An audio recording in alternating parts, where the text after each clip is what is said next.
Hello and welcome to Annotating Text to Increase Reading Comprehension. This is appropriate for students in grades 3 through 12. My name is Kathy Schick. I'm a staff facilitator at the Carbon-Lehigh Intermediate Unit. This this professional development session, is part of Literacy Love, this month's theme for on-demand professional development. To access the links in this presentation, you might want to pause here and jot down this bit.ly web address. Then you can enter that into your browser and you'll have access to all of the links that I share. In this brief session, we have just a few talking points about annotations. What is it? Why should we use it? And how do we get started? So let's start with, what do we mean by annotating text? Well, annotation is a note of any form made while reading text. It's reading with the pencil. It's engaging. It's like talking to the text.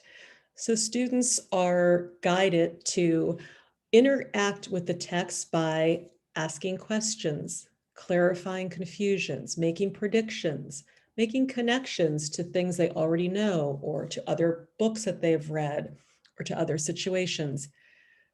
Jotting down notes about what you're visualizing or how the author is using visualizing. Studying the writing craft, how does the author use, as we just said, something like visualizing or phrasing or any of those things that you want to point out in the writing craft. Now that would probably be in an English classroom, and I do want to say annotating text is especially important in nonfiction as well as fiction. So this is not just an English teacher or English language arts technique to use. It also helps students identify what's important and helps them formulate interpretations and opinions. This is a great springboard then for discussion of the text. Highlighting, if you look back in any of your college textbooks, you might see what this picture looks like. You might have highlighted everything because you never really learned how to use highlighting to annotate text. Highlighting text or just asking kids to highlight what's important or highlight what stands out to them, it's not very effective unless there's very explicit instruction and there's a purpose for what they should be looking for. Otherwise, we end up just highlighting everything. And we often ask kids to summarize the text or the section or the article. And just to be clear, summarizing can be part of annotating, but it's not really the same. With annotating, we're engaging on a deeper, more granular level. So why is it an important strategy to use? Well, quite simply, it changes comprehension for the better. It improves reading comprehension. Students are reading for a purpose. They're interacting with the text. And these start out as directives from you, but eventually when students do this often enough, this is how they think when they read. It changes their metacognition of thinking about their reading as they're reading. It slows down the reading process in a good way. So for our fluent readers, as a competent reader that most of what we read, we skim, and that's great, that's okay. But when we have to really learn from a text or we have to discuss a text, we want to slow down our reading. And this helps to slow us down in a meaningful way that we're actually pulling apart the text a little more.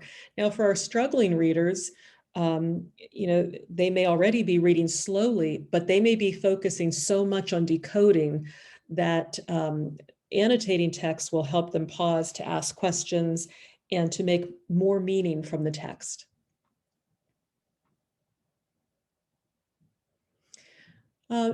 Annotating text is engaging. It keeps the reader engaged with the text and interacting with the text, also helps prepare for discussion. It promotes reading retention it teaches the reading process. In our upper grades, in K-2, K-3, we're teaching kids to read. And after that, we want them to read to learn. So that's great, but there are many, many kids who are still struggling readers after they've learned to read, so to speak. So this also helps teach the reading process while using content material. And finally, it can also improve writing. When you're studying the craft of what you're reading, you can apply some of those techniques to your own writing. So to be effective, annotating text must be taught explicitly and has to be used often because you have to get good at it. So how do you do this? There's no perfect or right way. You can make up one set of symbols and someone else in your building is using a different set of symbols. And that's fine. It is nice when there's consistency, but that's not absolutely necessary.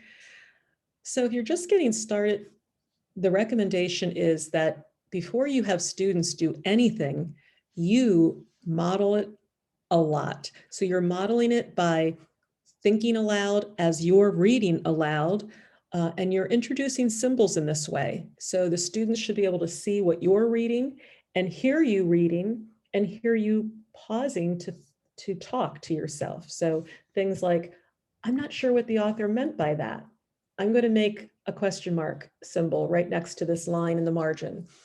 And you do that often, and it can be 5 minutes with just a paragraph here or there, or just a couple of sentences, piece of poetry. Start small. So don't avoid coming in one day and saying, here are 15 symbols we're going to use. And when you annotate your writing, maybe start with just a few symbols and be explicit with what you want them to do. So again, going back to that summarizing text is just often so overwhelming and broad. Be specific. I want you to use this symbol when you find evidence of character traits, for example. And of course, be consistent with your symbols and with the amount of time you use it.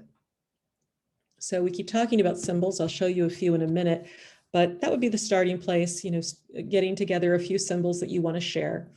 Another thing you want to identify is, can students write in the margins or should they use sticky notes?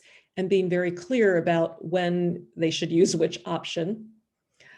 Pencil and or highlighter, I think, is important just to remember again, we are not doing all of this with a highlighter. There has to be a writing tool to annotate, to make notes and so forth. So you can use the highlighter for certain, as a symbol, highlight the words that you need to get clarification on or something like that. But this is not just a highlighting technique. As I mentioned a minute ago, always have an explicit purpose for each symbol, and that make sure students understand what that is. And remember, you can do this, students can do this independently, reading alone, silently. They can do it with a partner, do a partner read and make your annotations. Or you can do it whole group. And I recommend, that's how you get started, as I just said a few minutes ago, but I also recommend for a while when you're asking students to annotate and they're still learning it, start with maybe a whole group. So if you're reading a biology textbook section, you might want to take the first paragraph and do that together where they're watching you annotate it, and then have them do the rest independently or with a partner. It's always great to follow up with discussion. That's one of the things that a good reader does, is interacts with the text and forms opinions or questions, and to be able to share those and talk through those is a great way to learn and a great way to become a better reader. So you may want to have students partner and discuss, here's my annotations, what did you annotate? Or you might want to have a whole group discussion, having people share what they annotated for needs clarification, or what they annotated for questions I still have. So, you don't, again, you want to be specific. So here are some symbols. Some teachers choose to have an annotation handout that is kept in the book or the notebook or the student folder all year. Other people choose to create these in bookmark form and then have these handed out whenever they're annotating or have them keep them. And others choose to have a poster or an anchor chart displayed in the room with the symbols. So just a couple of tips. I would always display that anchor chart, even if I use the bookmarks or the handout. I think that's a great thing for a substitute teacher, for a new student, etc. Another tip is to integrate the annotations wherever you can. So as I said a few minutes ago, that can be a partner thing with discussion to discuss what you annotated.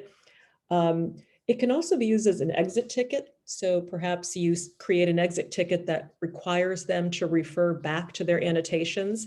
So something like looking back at today's annotation of section 2, share 3 questions you still have, or share 1 question that was answered, or whatever you want that to be. And then finally, when at all possible, number the paragraphs for reference. So if you're having, let's say you're in a social studies class and you have an article you want students to read and you're going to make a copy of it for everyone, actually a hard copy, then before you make the copies, number the paragraphs. That way they can say, you can later say in discussion, in paragraph 4, did anyone, whatever. And this also brings me to when I said making a hard copy. Also, you can do this electronically. Kids can annotate on a laptop. They can annotate on most devices. So you can look into that and decide how that will look for you if you're teaching virtually or if this is an online assignment. I pulled together 3 videos. Each one of these is rather short, and I thought they were the better ones. The first one is a secondary teacher. I believe she is English, and she is directing her video to students. This is how she explains annotating to her students.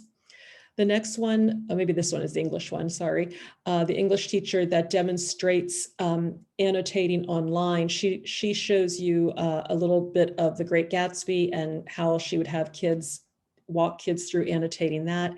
And the final one, even though it's upper elementary grades, it's a pretty nice way to see how, I think it's like an educational expert comes into this classroom and teaches kids, it's not their teacher, but teaches kids why they're going to annotate and why it's important. Just keeping in mind too, that for the high school teachers out there, kids who are going to take college classes will be expected to consume so much reading, as you know. And I would constantly point out that annotating text is a skill. You have to use it to get better at it, and it will help you get better at retaining, at understanding text. And if you can start getting into that habit now of annotating text that you read, even when you're not required to do so, it really will be a tool, a study tool and a learning tool for you when you have so much more reading to do in college. Bill Gates says this is how he reads every book. He has to, anything he reads, he has to annotate. And as a result, sometimes it takes him a long time to get through a book because he might have 50 pages of questions. So it's a great strategy to be starting as soon as possible and allowing kids to have years to become familiar with it and use that strategy. So for today's session, you are eligible to get Act 48 credit. I believe it's 1 hour, and you can click on this link and that will take you to a Google form. It doesn't take long to fill out, and then you will get that Act 48 credit. If you'd like more sessions like this that are short and very focused on one topic, it's On Demand PD, you can visit this site and you will find that every month there is a theme. This month's theme was literacy love, and these are available. You can go backwards and do them. You don't have to do them that month. I hope you got something out of this session and will either do more of annotation that you're already doing or get started with annotating text. Thank you for joining me.